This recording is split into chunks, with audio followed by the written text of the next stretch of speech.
রবিনবাবু last ট্রেনটাতে বসেছিলেন। হঠাৎ কামরায় একজন বৃদ্ধ উঠলেন। খুব অদ্ভুত দেখতে বৃদ্ধকে।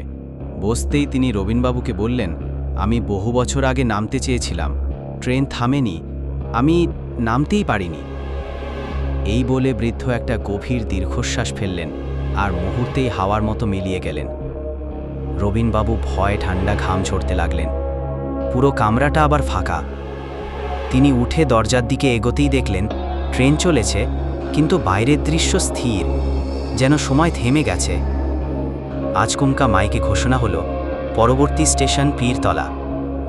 ট্রেন থামল আর দরজা খুলতেই রবিনবাবু যেন মুক্তি পেলেন। লাফিয়ে নামলেন প্ল্যাটফর্মে। স্টেশন ফাঁকা।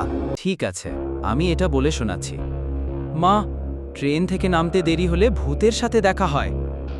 রবিনবাবু পিছনে তাকালেন না, ছুটতে ছুটতে বাড়ি ফিরলেন। পরদিন সকালবেলা পত্রিকায় খবর এলো, লাস্ট নাইট পীরতলা লাইনে অদ্ভুত ট্রেন বিভ্রাট। 1 ঘন্টা ট্রেন থেমে যায় টানেলের কাছে, কারণ খুঁজে পাওয়া যায়নি। রবিনবাবু জানতেন সত্যি কথা কেউ বিশ্বাস করবে না, তবু সেই রাত থেকে আর কখনোই তিনি লাস্ট ট্রেন ধরেননি।